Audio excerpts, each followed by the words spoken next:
Hi hello ನಮಸ್ಕಾರ, welcome back to my YouTube channel. India versus England day 2 post match ಅನಾಲಿಸಿಸ್ಗೆ ಸ್ವಾಗತ. Day 2 ಅಂತೂ England ಅವರಂತೂ full dominate ಮಾಡಿರೋದು ನಮ್ಮ ಇಂಡಿಯನ್ ಬಾಲರ್ಸ್ಗಳನ್ನ. ಎಕ್ಸ್ಪೆಷಲಿ ಏನು ಇಂಗ್ಲೆಂಡ್ ಅವರು ಓಡಿ ಆಡ್ತವ್ರು, ಟೆಸ್ಟ್ ಆಡ್ತವ್ರು, ಒಂದು ಗೊತ್ತಿಲ್ಲ ಗುರು. Full confusion.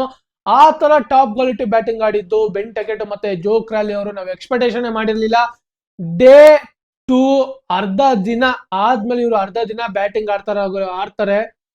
225 ರನ್ ಹೊಡೆಯೋದು ಗುರು. Crucial run. ನಾವು ಎಕ್ಸ್ಪೆಕ್ಟೇಷನ್ ಮಾಡಿರ್ಲಿಲ್ಲ ಇಷ್ಟು ರನ್ನ ಇಂಗ್ಲೆಂಡ್ ಅವರು ಹೊಡಿತಾರೆ ಅಂತ. ಆದ್ರೆ ಇಂಗ್ಲೆಂಡ್ ಅವರು ಹಿಗ್ಗ ಮುಗ್ಗ ನಮ್ಮ ಇಂಡಿಯನ್ ಪೇಸರ್ಸ್ಗಳಂತೂ ಹಿಗ್ಗ ಮುಗ್ಗ ಹೊಡೆದ್ಬಿಟ್ರು. ಅದರಲ್ಲೂ ಅಲ್ಲದೆ ಬ್ರೇಕ್ ಥ್ರೂನೇ ತಂದ್ಕೊಳ್ಳಿಲ್ಲ ಪೇಸರ್ಸ್ಗಳು. ಬೂಮ್ರಾ ಅವರಿಂದ ಬರ್ತದೆ ಅನ್ಕೊಂಡ, ಅವರಿಂದನೂ ಬರಲಿಲ್ಲ. ಕಾಂಬೋಜು ಡೆಬ್ಯೂ ಸಹ ಮಾಡಿಸಿದ್ರು. ಏನೋ ಒಂದು ಇವರ ಬಾಲಿಂಗ್ ಅಟ್ಯಾಕ್ ಇಂದ ಒಂದು ಡಿಫ್ರೆಂಟ್ ಆಗಿ ಇರುತ್ತೆ ಅಂತ ಅನ್ಕೊಂಡಿದ್ದು. ಆದ್ರೆ ಇವ್ರ ಮೇಲೂ ಸಹ ಹೋಪ್ ಇದ್ದಿದ್ದು ಫುಲ್ ಹೊರಟಾಯ್ತು. ಓಪೆ ಹೊರಟಾಯ್ತು. ಅದಾದ ನಂತರ ಸಿರಾಜ್, ಇವರಿಂದ ಸಹ ಫುಲ್ ಎಕ್ಸ್ಪೆಕ್ಟೇಷನ್ ಇತ್ತು. ಇವರು ಸಹ ಎಕ್ಸ್ಪೆನ್ಸಿವ್. ಹಾಗೆ ಶಾರ್ದೂಲ್ ಠಾಕೂರ್, 4 ಜನ ಹಿಗ್ಗ ಮುಗ್ಗ ಗುರು.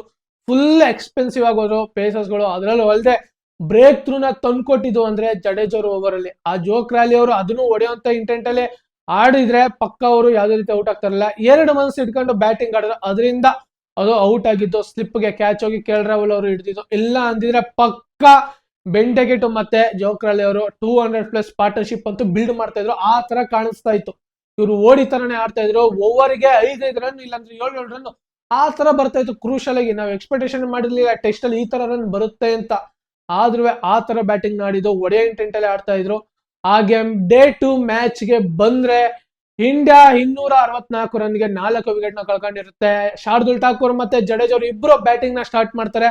ಜಡೇಜ್ ಅವರು ಆರ್ಚರ್ ಓವರ್ ಅಲ್ಲಿ ಸ್ಲಿಪ್ಗೆ ಕ್ಯಾಚ್ ಕೊಟ್ಟು ಔಟ್ ಆಗ್ತಾರೆ. ಅದಾದ ನಂತರ ಬರೋದು ವಾಷಿಂಗ್ಟನ್ ಸುಂದರ್ ಮತ್ತೆ ಶಾರ್ದೂಲ್ ಠಾಕೂರ್ ಒಂದು ತಕ್ಕ ಮಟ್ಟಿಗೆ ಪಾರ್ಟ್ನರ್ಶಿಪ್ ನ ಬಿಲ್ಡ್ ಮಾಡ್ತಾ ಇರ್ತಾರೆ. ಅದೇ ಟೈಮ್ ಅಲ್ಲಿ ಶಾರ್ದೂಲ್ ಠಾಕೂರ್ ಅವರು ಹೊಡೆಯಂತ ಇಂಟೆಂಟ್ ಅಲ್ಲಿ ಹೊಡೆಯಕ್ ಹೋಗಿ ಗಲ್ಲಿಗೆ ಕ್ಯಾಚ್ ಕೊಟ್ಟು ಔಟ್ ಆಗ್ತಾರೆ. ಅದಾದ ನಂತರ ಬರೋದು ರಿಷಬ್ ಪಂತ್. ನಾವು ಎಕ್ಸ್ಪೆಕ್ಟೇಷನ್ ಮಾಡಿರ್ಲಿಲ್ಲ ರಿಷಬ್ ಪಂತ್ ಅವರು ಬ್ಯಾಟಿಂಗ್ ಇವತ್ತು ಆಡ್ತಾರೆ ಅಂತ. ಆತರ ಇಂಜೂರ್ಡ್ ಆಗಿತ್ತು, ಅದರಿಂದ ಸ್ಕ್ಯಾನಿಂಗ್ ಗೆ ಹೋಗಿ 6 ಮಂತ್ ರಿಕವರಿ ಆಗಕ್ಕೆ ಬೇಕು ಅಂತ ಸಹ ತುಂಬಾ ರೂಮರ್ಸ್ಗಳು ಬಂದಿತ್ತು. ಆದ್ರೆ ಅವರು ಬ್ಯಾಟಿಂಗ್ ನ ಆಡ್ಬೇಕು, ಟೀಮ್ಗೋಸ್ಕರ ಆಡ್ಬೇಕು ಅಂತ ಬಂದು ಆಡಿದ್ರಲ್ಲ, ಅದಂತೂ ಆಡ್ಸ್ ಗುರು. ಆ ತರ 50+ ರನ್ ಹೊಡೆದಿದ್ದು ರಿಷಬ್ ಪಂತ್ ಅವರು. ಅದಾದ ನಂತರ ಔಟ್ ಆಗೋದು ವಾಷಿಂಗ್ಟನ್ ಸುಂದರ್ ಅವರು. ಬೆನ್ಸ್ಟಾಕ್ ಓವರ್ ಅಲ್ಲಿ ಫುಲ್ ಶಾಟ್ ನ ಹೊಡೆಯಕ್ ಹೋಗ್ತಾರೆ ಹಿಂದಕ್ಕೆ, ಆದ್ರೆ ಅದೊಂದು ಸ್ವಲ್ಪ ಟಾಪ್ ಎಡ್ಜ್ ಆಗಿ ಕ್ಯಾಚ್ ಕೊಟ್ಟು ಔಟ್ ಆಗ್ತಾರೆ. ಅದಾದ ನಂತರ ಬರೋದು ಬೂಮ್ರಾ ಅವರು ಹಿಂದಕ್ಕೆ ಹೊಡೆಯಕ್ ಹೋಗಿ ಒಂದು ತಿನ್ ಎಡ್ಜ್ ಆಗಿ ಕ್ಯಾಚ್ ಹೋಗ್ತು. ಅದರಲ್ಲೂ ಅಲ್ಲದೆ ಕ್ಯಾಶ್ ಕನ್ಫರ್ಮೇಶನ್ ಕೊಟ್ಟಿದ್ದು ಅಂದ್ರೆ ಜೋ ರೂಟ್ ಅವರು. ಅಲ್ಲಿವರೆಗೂ ಕನ್ಫರ್ಮೇಶನ್ ಅಂದ್ರೆ ಓವರ್ ಕಾನ್ಫಿಡೆಂಟ್ ಕೀಪರ್ಗೂ ಇರಲಿಲ್ಲ, ಬಾಲಿಂಗ್ ಆರ್ಚರ್ಗೂ ಇರ್ಲಿಲ್ಲ. ಆದ್ರೆ ಓವರ್ ಕಾನ್ಫಿಡೆಂಟ್ ಇದ್ದಿದ್ದು ಅಂದ್ರೆ ಜೋ ರೂಟ್ ಅವರು. ಜೋ ರೂಟ್ ಹೇಳೇ ರಿವ್ಯೂನ ತಗೊಂಡಿದ್ದು. ಇಲ್ಲ ಅಂದ್ರೆ ಪಕ್ಕ ರಿವ್ಯೂನ ತಗೋತಾ ಇರ್ಲಿಲ್ಲ. ಅದಾದ ನಂತರ ಬರೋದು ಸಿರಾಜ್ ಮತ್ತೆ ಪಂತ್ ಒಂದು ತಕ್ಕ ಮಟ್ಟಿಗೆ ಪಾರ್ಟ್ನರ್ಶಿಪ್ ನ ಬಿಲ್ಡ್ ಮಾಡ್ತಾರೆ ಅನ್ನೋ ಟೈಮ್ ಅಲ್ಲಿ ಆರ್ಚರ್ ಅವರಲ್ಲಿ ರಿಷಬ್ ಪಂತ್ ಅವರು ಬೋಲ್ಡ್ ಆಗೋದು. ಅದಂತೂ ನಾವು ಎಕ್ಸ್ಪೆಕ್ಟೇಷನ್ ಮಾಡಿರ್ಲಿಲ್ಲ ಗುರು.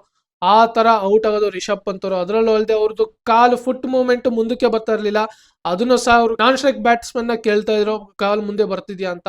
ಏನಿಲ್ಲ ಅಂತ ಇದ್ ಮಾಡ್ತಿರ್ಬೇಕಾರೆ ಆರ್ಚರ್ ಓವರ್ ಅಲ್ಲಿ ಇಂಡಿಯಾ 358ಗೆ ತನ್ನ ಎಲ್ಲಾ ವಿಕೆಟ್ ಗಳನ್ನ ಕಳ್ಕೊಂಡು ಬಾಲಿಂಗ್ ಗೆ ಬರ್ತಾರೆ. ಇಂಗ್ಲೆಂಡ್ ಅವರಂತೂ ನಮ್ಮ ಇಂಡಿಯನ್ ಪೇಸರ್ಸ್ಗಳನ್ನ ಹಿಗ್ಗ ಮುಗ್ಗ ತಾರಾಡಿಸ್ಬಿಡ್ತಾರೆ. ಆ ತರ ಬ್ಯಾಟಿಂಗ್ ನ ಆಡೋದು. ಬೆನ್ ಟೆಕೆಟ್ ಅಂತೂ ಕೇಳಂಗೇ ಇಲ್ಲ, ಓಡಿ ಆಡ್ದಂಗ್ ಆಡ್ತಾ ಇದ್ರೆ. ಹಾಗೆ ಒಂದ್ ಸೈಡ್ ಇನ್ನೊಂದ್ ಸೈಡ್ ಅಲ್ಲಿ ಜೋ ಕ್ರಾಲಿ ಅವರು ಅದೇ ರೀತಿ ಆಡ್ತಾ ಇರೋದು.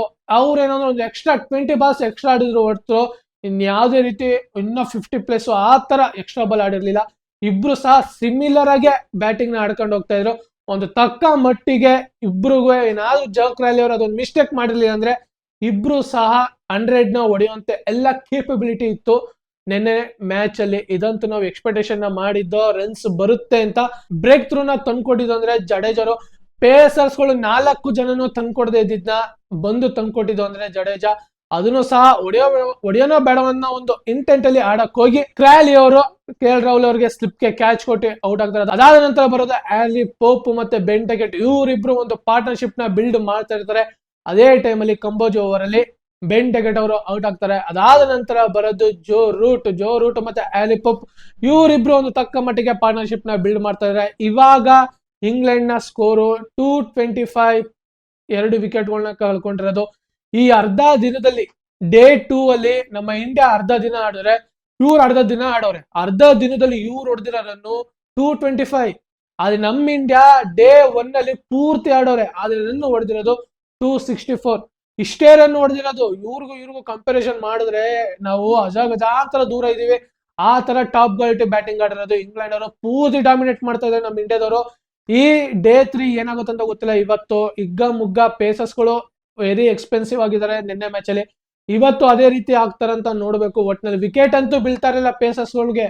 ತುಂಬಾ ಸ್ಟ್ರಗಲ್ ನ ಪಡ್ತಾ ಇದ್ರು. ಅದರಲ್ಲೂ ಅಲ್ಲದೆ ಬೆಂಟೆಗೆಟ್ ಮತ್ತೆ ಒಂದ್ ಸ್ವಲ್ಪ ಸಿರಾಜ್ ನಡುವೆ ಒಂದ್ ಸ್ವಲ್ಪ ಮಾತಿನ ಚಿಕ್ಕಮಕ್ಕಿ ನಡೀತು. ಆದ್ರೂ ಒಂದ್ ಸ್ವಲ್ಪ ಕೂಲ್ ಡೌನ್ ಆಗಿ ಆಮೇಲೆ ಬಾಲಿಂಗ್ ನ ಮಾಡಕ್ಕೆ ಸ್ಟಾರ್ಟ್ ಮಾಡಿದ್ರು. ಅದೇ ರೀತಿ ಇವತ್ತು ಸಹ ಯಾವ್ದೋ ಒಂದು ಈಟ್ ಆಫ್ ದ ಮೂವ್ಮೆಂಟ್ ಆಗುವಂತ ಎಲ್ಲಾ ಸಾಧ್ಯತೆಗಳಿದೆ. ನೋಡೋಣ.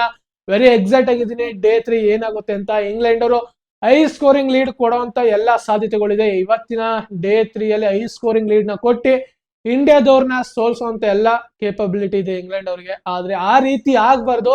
ನನ್ನ ಪ್ರಕಾರ ಇಂಗ್ಲೆಂಡ್ ಅವರು ಈ ತರ ಬ್ಯಾಟಿಂಗ್ ನ ಆಡ್ಕೊ ಬಂದ್ರು ಸಹ ಒಂದೊಂದು ಟೈಮ್ ಅಲ್ಲಿ ಬೇಗ ವಿಕೆಟ್ ಗಳನ್ನ ಕಳ್ಕೊಬಿಡ್ತಾರೆ. ಅದರಿಂದ ಇವತ್ತಿನ ಡೇ 3 ಯಾವ ರೀತಿ ಕ್ರೂಷಲ್ ಆಗಿ ಇಂಪಾರ್ಟೆಂಟ್ ಆಗುತ್ತೆ ಅಂತ ನೋಡೋಣ. ಒಟ್ಟಿನಲ್ಲಿ ನನ್ನ ಪ್ರಕಾರ ಡೇ 3 ಅಂತೂ ವೆರಿ ಎಕ್ಸೈಟ್ ಆಗಿರುತ್ತೆ. ಹಾಗೆ ಈ ಮಳೆ ಬಂದು ಕಾಡಿಸ್ತೈತೆ ಗುರು. ಡೇ 2 ಅಲ್ಲಿ ಮಳೆ ಬತ್ತು ನಿಲ್ತು, ತಿರ್ಗಾ ಬತ್ತು ನಿಲ್ತು. ಹಾಗೆ ಡೇ 3 ಸಹ ಬ್ರಾಡ್ಕಾಸ್ಟ್ ಅದೇ ರೀತಿ ಆಗುವಂತ ಎಲ್ಲಾ ಸಾಧ್ಯತೆಗಳಿದೆ. ವೆದರ್ ರಿಪೋರ್ಟ್ ಅಂತೂ ಮುಗ ಇದೆ. ಮಳೆ ಅಂತೂ ಬರಬಾರ್ದು ಅಷ್ಟೇ. ಒಂದ್ ಸ್ವಲ್ಪ ಬ್ಯಾಟರ್ಸ್ ಗಳಿಗೆ ಅಡ್ವಾಂಟೇಜ್ ಆಗುತ್ತೆ, ಬಾಲರ್ಸ್ ಗಳಿಗೆ ಒಂದ್ ಸ್ವಲ್ಪ ಡಿಸ್ಅಡ್ವಾಂಟೇಜ್ ಆಗುತ್ತೆ. ಅದರಿಂದ ಇಲ್ಲಿ ಮಳೆ ಬರದೇ ಇದ್ರೆ ಚಂದ. ನೋಡೋಣ ಡೇ 3 ಯಾವ ರೀತಿ ಆಗುತ್ತೆ ಅಂತ.